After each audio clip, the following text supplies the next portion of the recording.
Today, we're going to talk about global warming. But first, what is global warming? Para sa akin, ang global warming is ito, yung pag-init ng surroundings natin.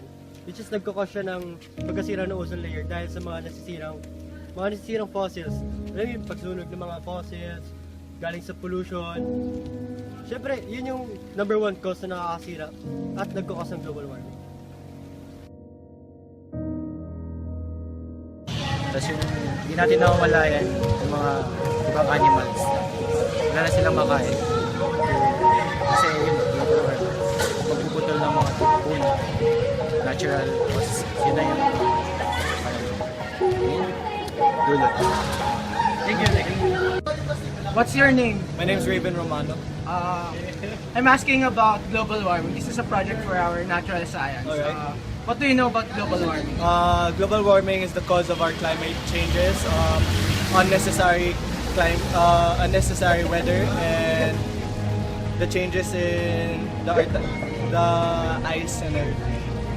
Kasi yung ginagawa ng mga pababayaan na ginagawa ng mga tao sa paligid natin. Kaya nagpa-cause ng global warming.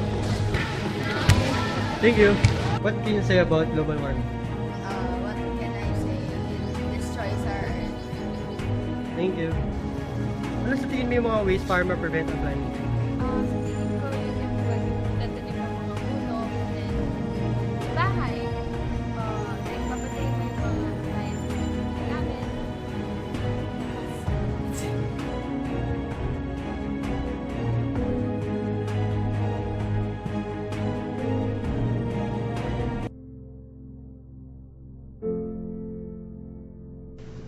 Thank you, Mr. Secretary General, Your Excellencies, ladies and gentlemen, and distinguished guests.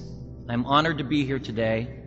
I stand before you not as an expert, but as a concerned citizen, one of the 400,000 people who marched in the streets of New York on Sunday, and the billions of others around the world who want to solve our climate crisis.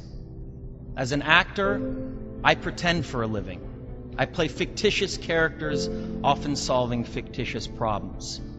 I believe that mankind has looked at climate change in that same way, as if it were a fiction, as if pretending that climate change wasn't real would somehow make it go away. But I think we all know better than that now.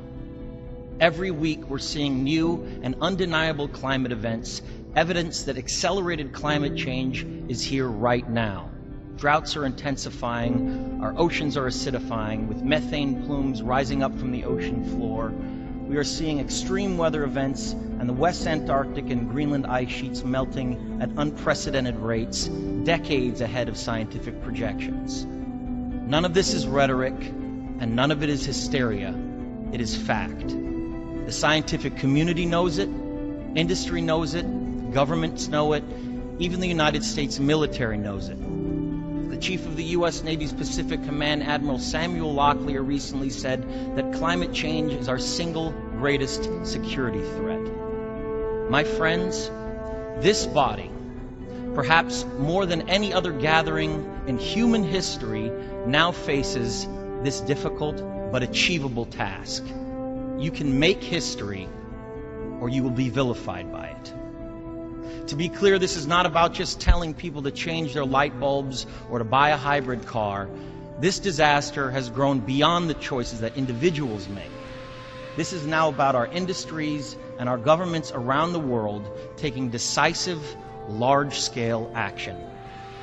Now must be our moment for action. We need to put a price tag on carbon emissions and eliminate government subsidies for oil, coal, and gas companies. We need to end the free ride that industrial polluters have been given in the name of a free market economy. They do not deserve our tax dollars.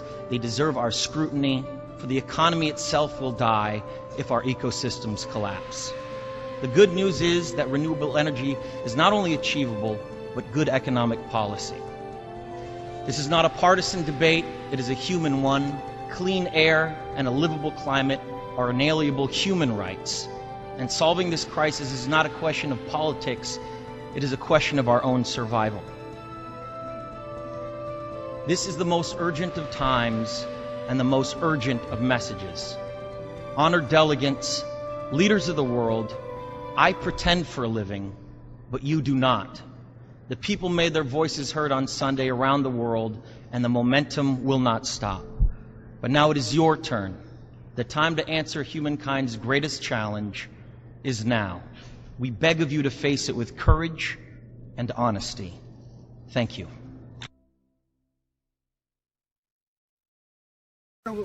What can we do to prevent it? I guess, maraming pwedeng way para ma-prevent ang global warming. One is yung simpleng pagtapon ng basura. Tipong plastic, syempre ilalagay mo sa biodegradable.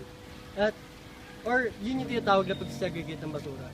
Yun yung isang way para ma-prevent ang global warming. Next is yung tipong pagsisave ng kuryente. Like yung papatay mo yung ilaw pag ginagamit, yung electric fan, mga appliances. Lalo na ngayon, sobrang high-tech na natin, para pure technology na tayo. Tapos, last is, syempre, pagtanim ng puno. Siguro pag-health ng mga programs para, kasi yun yung mag-save sa atin trees. Yun yung mag-save sa atin para ma-prevent ang go. Now that we know about global warming, greenhouse effect, let's go to the third topic, in which we call climate change.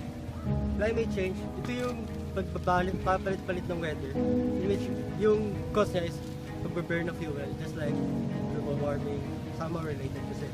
Tapos, ito rin yung mga tinatawag ng mga natural gases, and pag-burn ng coal, mga ganun, saka sa mga factory, yun yung nagkakos ng climate change.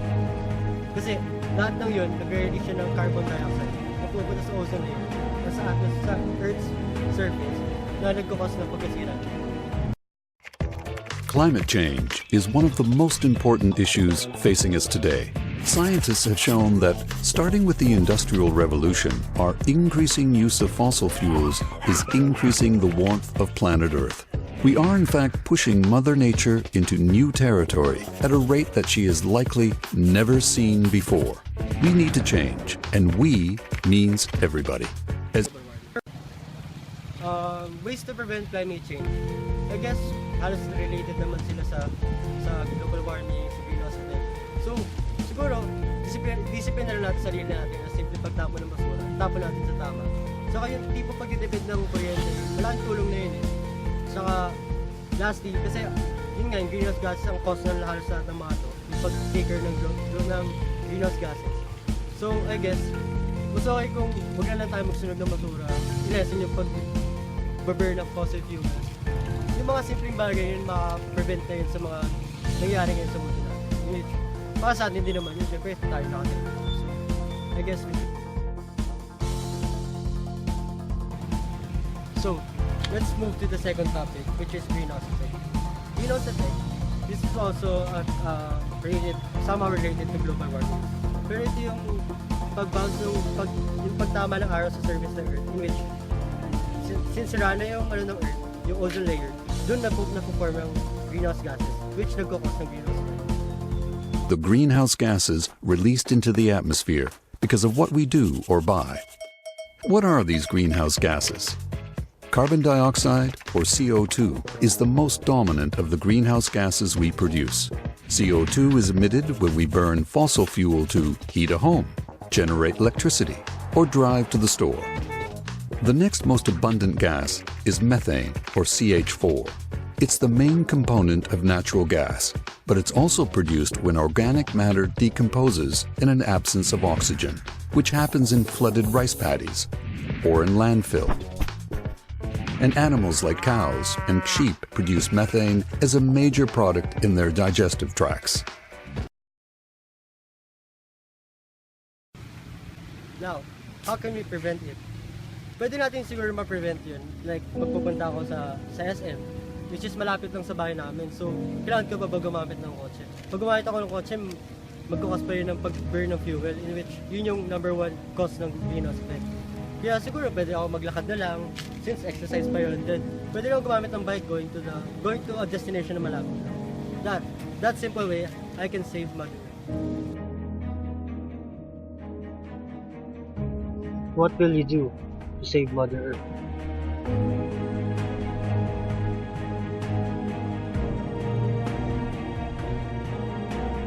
Be the change you want to see in the world.